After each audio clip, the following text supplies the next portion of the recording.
Welcome to This Dream House. It's the lifestyle podcast all about the house. I'm your host, Chef Mark, ChefMarkKalix, and we're here with the football episode. The big game is coming up, so we're going to talk to the experts. We've got Chef Katy from Stir Cooking School. You want to learn how to cook better in your home? You want to have a great time in the kitchen? Maybe you want to entertain clients or guests, impress at somebody special? Take them to a cooking class. Not only do you get a great meal, but you also get a wonderful cooking experience. So we're going to learn more about that. We're going to hear from her the top 5 must-have Super Bowl food items. And finally, we're going to hear from our next expert, Kevin Kistner. He's from 104.3 The Fan, that's sports radio here in Denver. And he is our sports expert. He used to be our co-host back when we were on the radio on 104.3 The Fan. Same show. Now we're on a different format, and we miss Kevin tremendously. So I can't wait to catch up with him. And finally, we're going to talk about food. So our show's topper here, our chitter chatter, is typically something about food. I'm supposed to talk about something that I find interesting every week, and I find food interesting. And I found this extremely fascinating. So Kevin Hart, the comedian, is opening a plant-based chain that's coming for Chick-fil-A and In-N-Out. So it's called Hart House, which I love that name. And what's interesting about it is that they're doing, let's see here, plant-based chicken sandwiches, nuggets, and burgers, affordably priced from $6 to $8. Combo meals under $15, and they're making their own proprietary patties. So they're not using Impossible Burgers like maybe Burger King or some of the other burger chains out there are using. They have a new flagship location in LA. And to be ironic, they found and took over an old McDonald's that had went out of business. They remodeled it into a very fashionable looking place. And one of their advertising slogans is "Open on Sunday," which is a shot across the bow, of course, to Chick-fil-A. I'm not a huge Chick-fil-A fan. I don't love entirely brown food for dinner or lunch. So it's brown chicken, brown bun, brown fried potatoes, so on and so forth.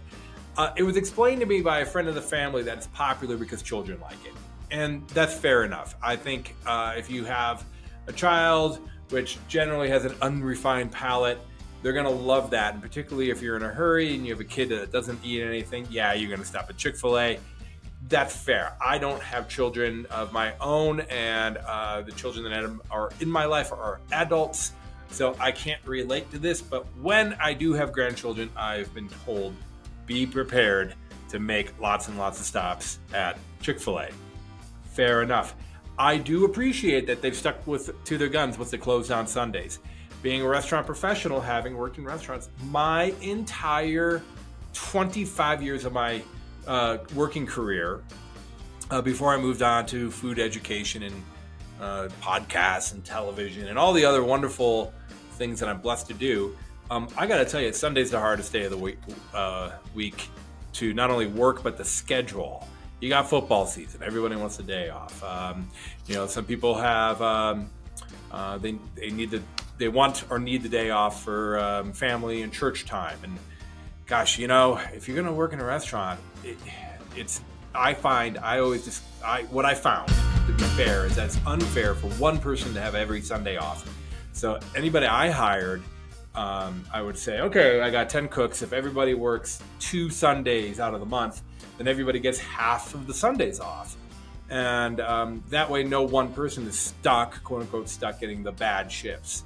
Everybody wants to work on Friday and Saturday when it's busy because it's exciting and the day flies by, and you gotta have to work on a weekend anyways, but Sundays are a hot point. So I can appreciate that they're closed on Sundays. I think more restaurants should choose one day out of the week to close.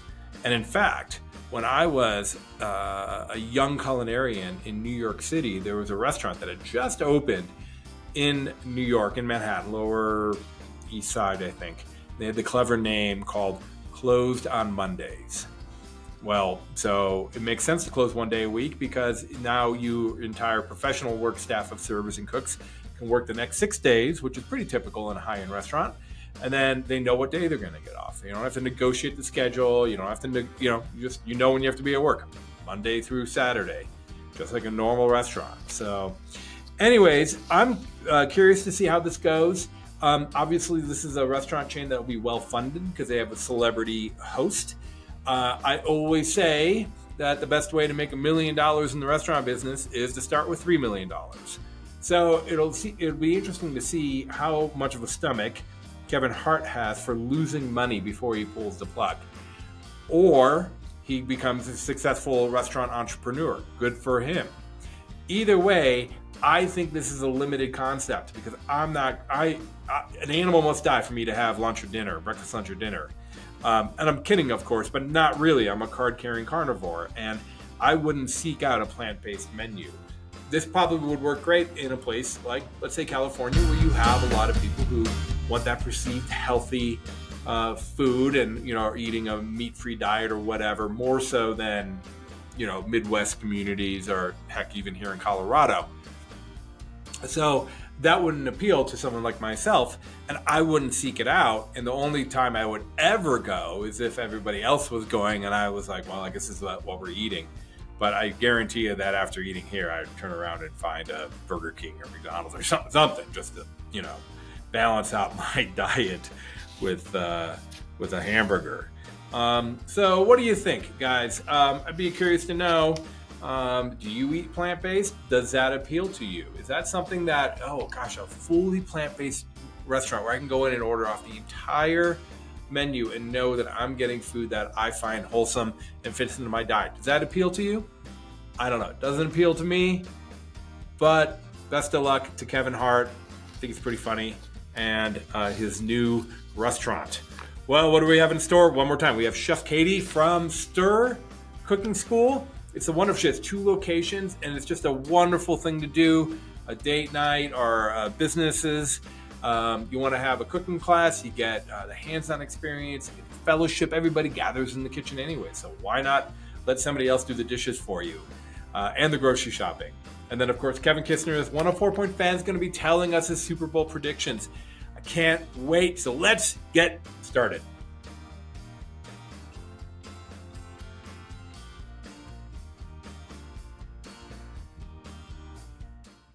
Back with our first guest, Katy Foster from Stir. Welcome to the show. Thanks for having me today, Mark. Well, I'm so excited to have you on the show because I love your business. I love cooking. I love teaching cooking, and that's what you specialize in, right? Yeah, absolutely. Stir is all about teaching newbies and people who are really, skilled in the kitchen in general. So that's what I love about it too, that it just kind of allows everyone to have a cool experience in a kitchen and learn something. Yeah, so I understand that your Stir originally started with one location, and then you've expanded. So talk about first location, and then why you need 2 spaces. Sure, yeah, because they're actually really close together. So Stir, the original location, which is located in the Lodi neighborhood of Denver, opened in 2010. So a little over 13 years ago it opened, or almost 14 years ago. And it has been super successful up in that location. I mean, if anybody is familiar with Lodi, especially over the last 12 years, the amount of growth in that neighborhood in general has been astronomical.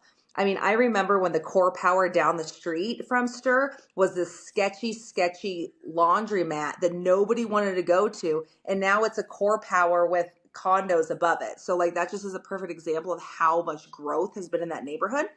And so with Stir and being a recreational cooking school, it's just been really great to be in that neighborhood. And then with that, we've really dived into private corporate events or team building events, as well as holiday parties, birthday parties, things like that. And honestly, a lot of that just comes from people taking a original class at our original location, or recreational class at our original location, be like, oh, wow, I would love to do this for a corporate event or my birthday party, or insert whatever group setting that it is. Yeah. And so about 2 years ago, as we started to come out of the pandemic and, things started to normalize a little bit, I started to look for a second location that could really help us grow that private event business. Because the original location, honestly, like the max capacity that we can do for a fully hands-on event up there is about 24 people to sit them upstairs comfortably and all of that sort of thing.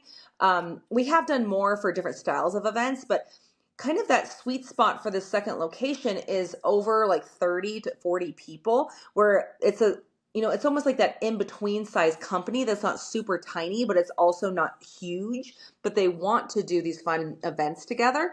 And so that's why I opened the second location in a year and a half ago now. Yeah, about a year and a half ago now. And it's right next to Union Station in the historic Ice House building. So it's downtown, like really close to all the offices and buildings and things like that. It's really close to the other location in the sense of, like, honestly, I think it's only like a mile apart, if that. But we do very different things at both of them, but both cooking classes in a different capacity. So this is hands-on cooking where people have an opportunity to be involved in the meal they're creating. They're getting professional instruction, and they don't have to wash the dishes. That's exactly right. Or any of that, exactly. Or make their own drinks or pour their own drinks, all the things that none of us enjoy about dinner parties. Or I do, actually, because I throw a lot of dinner parties myself, let's be honest. I actually do enjoy those things. And I also enjoy dishes, but that's a whole nother story. But exactly right. Like, people come and it's just like a fun, like, breaking bread together, and lack of a better kind of saying for it, that people really enjoy it. And it gets, and it also just creates this like team atmosphere, not just for the private events, but also for like groups working together. And, I've had so many people who have come back from previous classes who'll be like, I'm coming tonight with a couple that I met here like 2 years ago, and we're still friends. And so it definitely is something that kind of really brings people together. But, just food in general brings people together. So. Yeah. And what do you do for the person who says, I never cook, or I hate cooking, or I wouldn't be caught dead in my kitchen? What is their experience? So it depends on the personality, because I do have guests like that who are intimidated, but they really want to learn how to do something. So I'd recommend something like our Learn to Cook series or some of the knife skills classes if it's something that somebody really wants to learn. If they've been invited to, say, their significant other is really into cooking, but they're not so much into cooking, I recommend coming, grabbing yourself a cocktail or a glass of wine, and just enjoying the environment. You honestly don't even have to cut anything when you come to a class. You could just sit, or hang out and maybe stir some things, or maybe salt and pepper something if you want to. But we don't force anybody to do anything. But we do really encourage people, if they're coming, like, Stir is a really, really fun environment. And my goal always is to make cooking fun for people. Yeah. So when they do go home, they're not intimidated by it and they want to do it. So let's say Valentine's Day is coming up and somebody's looking for a nice gift for their partner, and they buy a class at Stir, a date night. What might a typical menu for a date night be like? So we do about 3 to 4 date nights a week. So usually they're on like Thursday, Friday, Saturday, Sunday. Not every one of those days is always that, but just generally those are the days that we run date nights. And honestly, they can range from whatever somebody's interested in, from like a bao buns and noodles to a Thai class to all about aphrodisiacs. It really kind of ranges of what somebody's interested in learning. We do have classes that are really classic things, like date night surf and turf is a really popular one. So it doesn't have to, totally. It doesn't have to be like an intricate cuisine. It can be kind of a variety of stuff. Some of our most popular ones are definitely like the Italian classes that sell out all the time, which are great. New popular ones would be those bao buns and noodles ones, spicy Szechuan, but just a lot of kind of Asian or international flavors have been a lot more popular in the last couple of years than they have been in previous years. Let me ask you, how did you get into cooking? So I grew up in Texas. My mom is my mom didn't grow up cooking. She grew up in Nova Scotia. So my mom's from Canada, and she grew up with a huge garden in her backyard. I grew up with a huge garden in our backyard. Yeah. My dad had a ginormous garden. And so my mom didn't know how to cook when she met my dad, but she was kind of forced to, based on this garden that she had, to utilize all of the product. And she was used to the garden because she had it growing up. But in Nova Scotia, it's such a small area that they're not really exposed to a lot of different food. It's like meat and potatoes and like that sort of thing. And so we, at least twice a week growing up, would have what my mom called new night. And it was something that she'd never cooked before. And sometimes it was amazing. And then sometimes Not so much. not so much.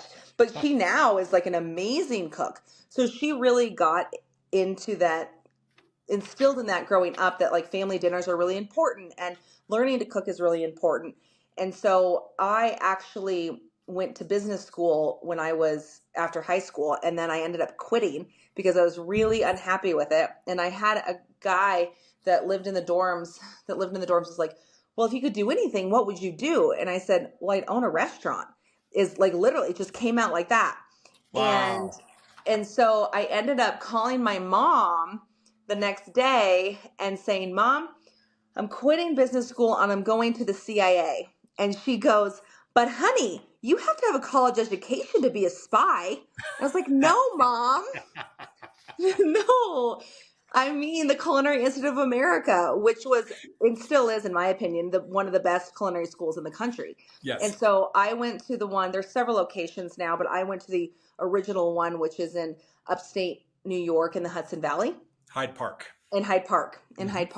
And so when I was there, I absolutely loved it. But when I graduated, I was selected. Well, I was a teaching assistant when I was going through school. And so when I graduated that, I was actually hired by the CIA to be a teaching assistant and basically learn from one of the professors that were at school. So I really got into the idea of teaching people in general. So when I left Hyde Park after that job and whatnot, I moved to San Francisco for a little bit, and San Francisco's amazing. But I was 22 and didn't have enough income essentially to live in San Francisco at the time, and so I ended up moving back to Dallas, and I got the job running the culinary program for Sur La Table in Dallas when I was 23. And the only reason I got that job is because the woman that was in the position before me actually went to school with me and was like, she will be great for this. She'll be perfect for it. Because I didn't really have any teaching background, until I got into that and really dived into it. So I did that for a few years and really learned a lot. I learned about things I wanted to do with it. I learned about what I didn't want to do with it. And then I got the opportunity my parents and my brother and my whole family live in Denver, or not anymore, but they all lived here in 2010. So I ended up moving here from Dallas in 2010 to open Stir. And so that's how that came about. Wow. I love it because it sounds to me like you found teaching early, and that's been kind of your career Yeah. the entire time. So a cooking school made more sense than a restaurant. Yeah. And I have owned a restaurant too. My husband and I had a restaurant for about 4 years. And so I learned that it's definitely very different than a cooking school, owning a restaurant. And it's something that we have 2 kids too. So it's something that is just not really conducive to our current lifestyle. And it's just not that a cooking school and owning a business isn't a lot of work, but a restaurant is even more work. Yeah. Even more. Yeah. Because, with restaurant, I think what a lot of people don't realize is that the food on their plate is 3, 4, 5, 10 days in advance.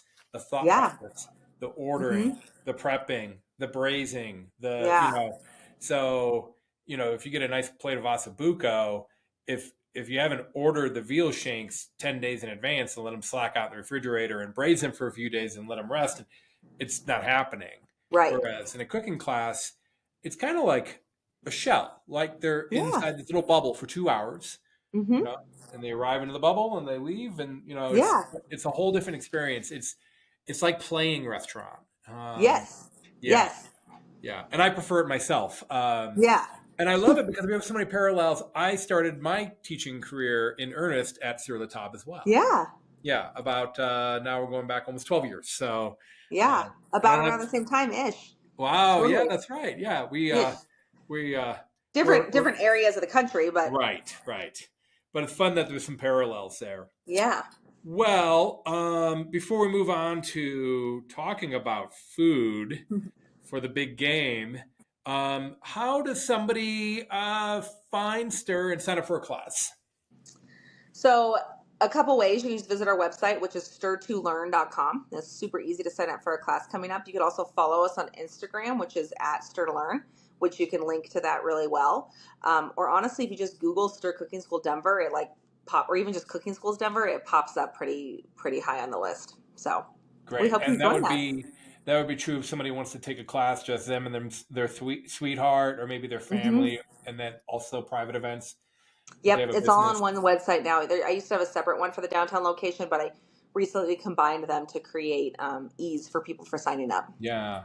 And I just wanted to mention that sounds great. If you're a business trying to entertain, let's say, clients, going to a nice steakhouse, sitting in a formal dining room is nice, but there's only so many times you can do that before it's like maybe getting Totally. antsy. And what we really find with the feedback I've gotten for that type of thing is that people get to talk to multiple people and rotate throughout a room and really engage with everybody for the event versus sitting next to the same people the entire time. So Yeah. it really makes, whether or not you have a mingling happy hour or not, like it does make a big difference for people. And honestly, it really breaks people out of their shell more. And so they get that, that experience. So I love it. I love it. All right. Well, let's take a quick break and then we'll be back because we're going to talk about favorite food items, tips and tricks for the big game. Stay tuned.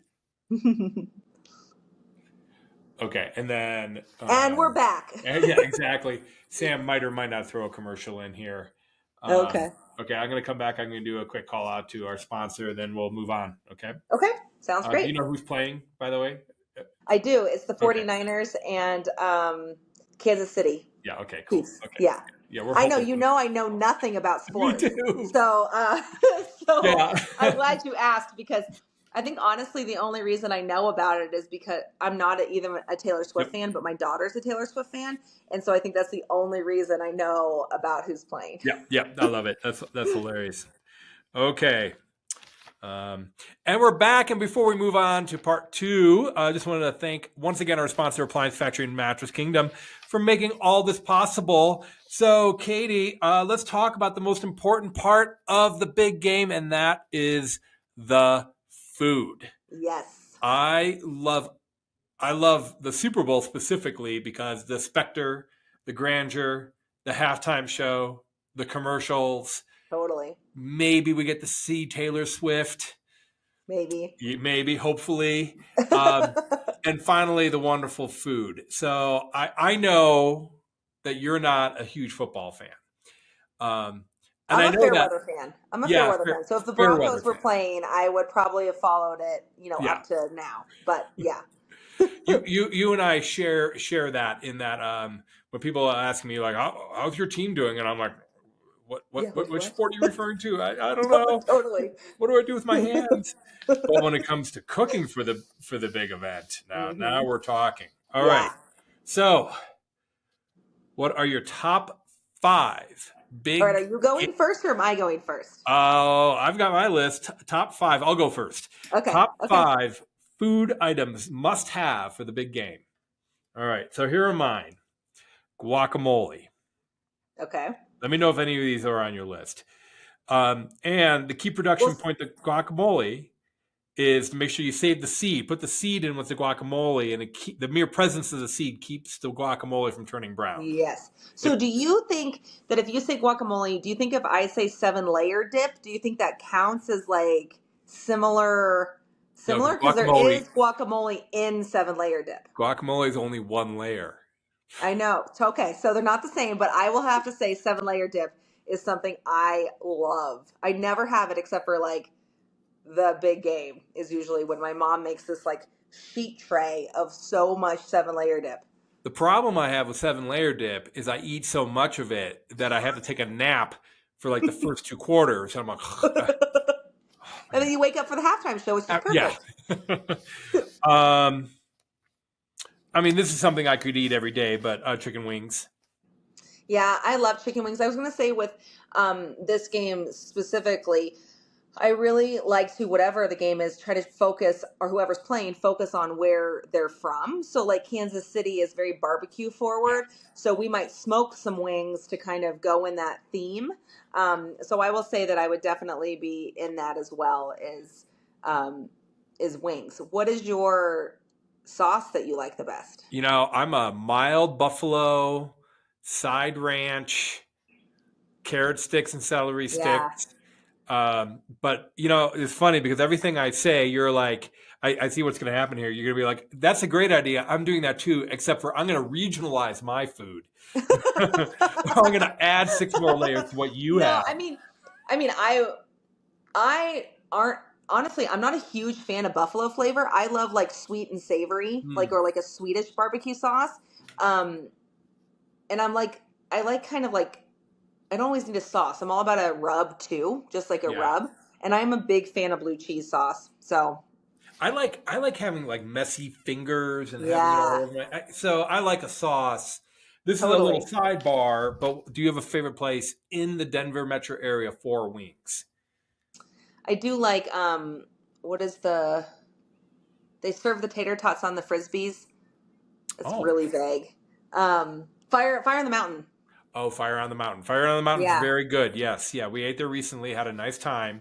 Yeah. I was impressed with like some of the vegetarian options they had too. We had vegetarian friends there and buffalo cauliflower and all that. I'm a Golden Flame guy. Ooh, I do love Golden Flame. I do love that. I also really love it's like gold barbecue sauce. They have it at. Have you ever had the wings from Cherry Cricket? No. They're really good, actually. That's a good idea. Yeah. Great. Now they're really good. Yeah. Okay. This might be on your list because this is something that you are well known for, popcorn. And I have truffle and Parmesan popcorn. Ooh, yum. That's not on my list, but I would love to have that. I just like chips and dips if it's like the snacky stuff. I rarely eat Fritos, but at the Super Bowl, I always eat Fritos. Like it's not a chip that I usually gravitate to, but for some reason, I just always like to have Fritos for the game. Sometimes you need something like spongy in your stomach to sop up the grease. Totally. Yeah. Totally. So for a rounded meal, I have a vegetable here, tater tots. Perfect. 2 starches make a veg. I was gonna say I love tater tots, but I like loaded tater tots is what I was gonna say. Yeah. Kind of similar. I love potato skins too. I love potato skins. They're definitely on my top list for it. But I'm all about I think the carrots and the celery are really my vegetable that you're referring to with the wings. That's Super Bowl. And scallions, do scallions count? Scallions on everything. You can't Totally. Oh yeah. I mean, like a scallion makes the party. Totally. It is the party vegetable. It's all look at it. It's all like hands in the air. It is waving around like they don't care. Scallions everywhere are fancy. and then dessert, and that would be, and I love this, ice cream bar. Ooh, that's a good idea. Yum. Yeah, with the whipped cream and the cherry and the sprinkles and the caramel and all the different. Do you ever get hard shell? No, I forget about hard shell. I love hard shell, especially they make one nowadays that has Heath pieces in it. See, like you give me a Heath bar and forget it. Between I know 7 layers of dip and the Heath bar, I'm like, oh yeah. Oh my I'm gosh. telling you, look for the Heath hard shell for your ice cream sundae bar. All right. Because that would be perfect. All right. So is there anything on your list that stands out that wasn't on mine? I really love pigs in a blanket. Oh yeah. Do you make them or you buy them and then put them in the air fryer? You make them. I usually make them, and I'll usually do like a puff pastry instead of like the crescent rolls. I guess Yeah. I think depends on what you're used to, but I'll definitely just buy the little wieners and like wrap it. But sometimes I'll sprinkle it with a everything seasoning, Oh, which heck is yeah. really yummy. But I'm a big fan of pigs in a blanket. Ooh, okay. So I think between those, and then what about dessert? Do you have any desserts that stand out? We usually will do like some sort of cake that is the colors of the team that we're rooting for to see if for some reason that makes a Ooh, difference. yeah, I like that. Okay, that's cool. I like that. Yeah. Um, If I eat the colors, maybe they'll win. that sounds more like a fair weather kind of thing. Oh, totally. Yeah, yeah. The go Denver. It was a rough year. I don't watch a lot of football, and this year, particularly, I didn't watch a single game because it was just Yeah, it was strife and painful to watch. The heartbreak. first couple I watched it, then I couldn't do it anymore. Yeah. Wow. Well, is Stir doing anything around the Super Bowl? No, we'll have some classes in the mornings. Every once in a while, over the years, we'll have. Um, I have a couple different private parties actually that are doing specifically Super Bowl food. And during those, we're making like mini beef empanadas, which is really yummy. We're doing like some phyllo bites, so like cups with like some curry chicken salad in them, so it's like crunchy. So Yeah. some different things like that. They really just want to kind of elevated appetizers that aren't your classics. But honestly, for me, like I like the classic food for the Super Bowl. I don't really want it too fancy. Like I don't Right. want like frozen things, but I definitely want the classics like the tater tots and like the potato skins and I do like cauliflower bites a lot too. Like I They're don't delicious. they Yeah. are delicious. They Yeah. really are. Sometimes for vegetables and stuff we might do like a vegetable tempura, Mm. which is always yummy, or we've done before like dumplings, just like something a little bit different. Mm-hmm. Um so yeah, I'm excited about it. And I feel like the Super Bowl, people underestimate that it is a really big food holiday. Probably behind some of the barbecue holidays, 4th of July, Oh, Thanksgiving. absolutely. It's up there, Yeah. right? Yeah. So before I let you go, any tips for getting ready? So just being prepared, particularly if you're having a lot of people come over. Sure. I would say the biggest thing with kind of what a lot of people would say would be that, prep as much. Oh, sorry, there's my cat. Prep as much ahead of time as you can. So something like, a 7-layer dip, for instance, you could make 2 days in advance and just wrap it really well and then put it out. Same thing with your guacamole. If you put the pit in it, like you were saying, you could definitely make that sort of thing ahead of time. I also think for those of you who have air fryers, I mean, I'm a chef and we still use our air fryer. I think an air fryer is an excellent, you can definitely use that a lot for something like that. But I think that's the biggest thing is like prepping as much ahead of time as possible.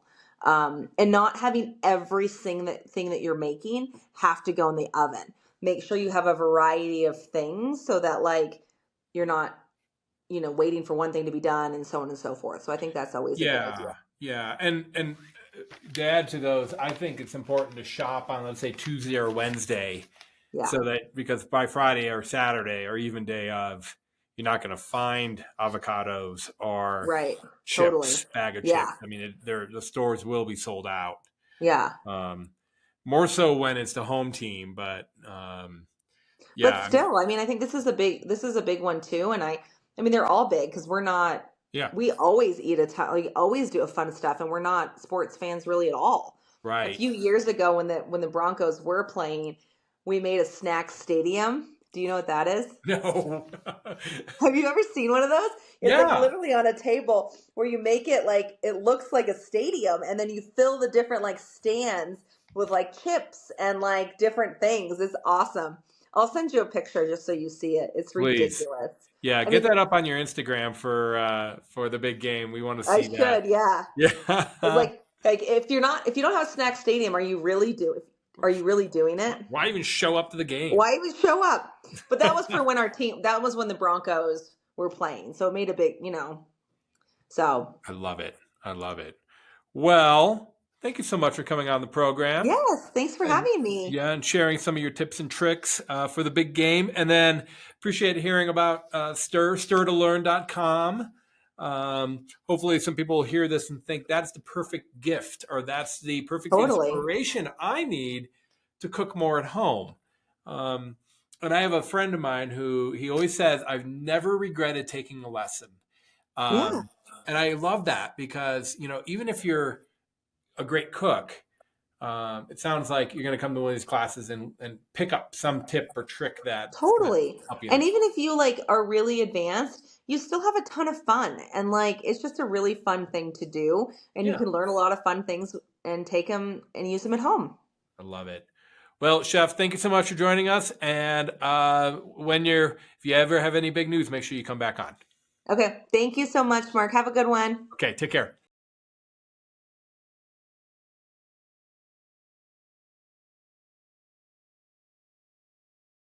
And we're back with our next guest. It is Kevin Kistner. He is a producer at 104.3 The Fan here in Denver. It is a sports radio station. He's also on The Hook podcast, which is super interesting. It's about country music writing. And finally, he's the former co-host of This Dream House, the radio show. But now you're on the podcast as a regular guest. I love the podcast. Glad to be on, man. Well, we're thrilled to have you back. I missed you, buddy. And we have you on because you are our sports expert. And what I appreciate about the way you can explain sports is that you can get into the nitty gritty and the details, and you can explain it to at least me at a very basic level because I watch one, maybe two games a year. This year I'm going to watch one game. It is indeed the big game. I understand. I looked this up. It's San Francisco versus Kansas City. Yeah. Yeah. You're not impressed. You're not Yeah. impressed. I'm dropping knowledge, and you're like, duh. All right. So before I get to predictions and all that kind of stuff, I want to talk about the important parts of the game.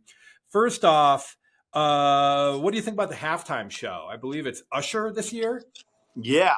You excited for that? I'm thrilled. I grew up listening to Usher, Yes. It's going to be way better than last year with Rihanna, I have a feeling. But yeah, I thought she did okay, but I'm looking forward to Usher. And if you're Super Bowl famous, Super Bowl halftime famous, sometimes you don't find out until you get the call, I think. So good. I'm glad to hear that you're excited. What are some of your favorite foods for the Super Bowl, the big game celebration? Man, you can't go wrong with wings, right? Yes, and I had Chef Katy on, and we were talking about favorite wings in Denver, so I'm glad you went there. Yeah, I should be asking you, what do you like to make for the Super Bowl? I like tons of food, Chicken fingers, can't go wrong with chicken fingers. That's my nickname, so I gotta throw that in there. You do. Yeah, some Mountain Dew with it. I like a lot of finger foods. I think. Yeah. My aunt and uncle, they have a big party every year for the Super Bowl, and it's always we get as much food. I think we've had Korean barbecue at times. Oh yeah, maybe some Chinese food. Just everyone kind of brings something, and we all just pitch in and just get as much food as we can. I mean, you can never have enough food because every commercial break, I am up grabbing something. Right. So we just had Chef Katy on, and we were talking about 7-layer dip, wings, popcorn. I love tater tots, and we love ice cream bar for dessert. So yeah, those were. So you're yes to all of that. But yeah, anything food, I'm all in. Okay, I love it. Okay. What do you think about the Taylor Swift controversy, the 46 seconds of airtime that she gets?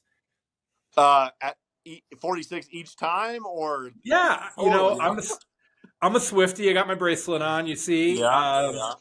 So I appreciate her music and talent, and I love that there's this romance blooming. Her and a football player. It seems so all American and innocent.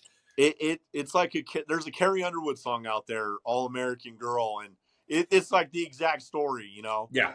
I'm not the big Taylor Swift fan, but I'm not against everything that everyone's kind of been freaking out about. Right. She's just there to watch her boyfriend play football. Like, she's there to support him. It's not like she's doing anything controversial or anything like that. if you want to be mad that they show her 400 times a game, get mad at the NFL. Don't get mad at Taylor. Right. It's bringing another element to the game. More women are getting involved and getting excited. I think it's funny. I think it's fun. I actually predicted from day one that Travis and Taylor would get married. So I guess I'm kind of rooting for this to work Yeah, out. heck yeah. Maybe she'll be a distraction for the Chiefs this week or next weekend. Well, I think it's fair to say that virtually every player on the field has loved ones, significant other in the stands watching them, and they're not getting the airtime. But I bet some of them wouldn't mind it. They're just not famous in their own right like Taylor Swift is. Yeah, right. I mean, but some of them might be like, "Hey, why can't I?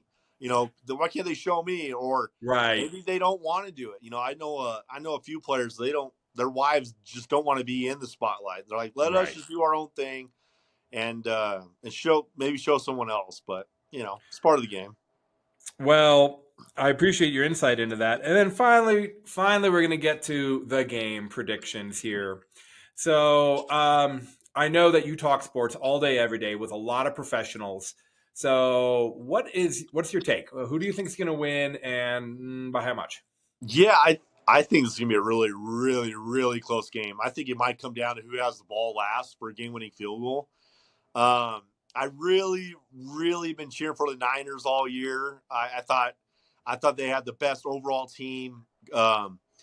It's going to be a close one. I mean, the Chiefs have been there. You got to remember, this is a rematch from the 2019 season, 2020 Super Bowl, I think it was. And the Niners had control of that game the entire time. Late in the game, the Chiefs pulled one off, and Jimmy Garoppolo for the Niners was the quarterback.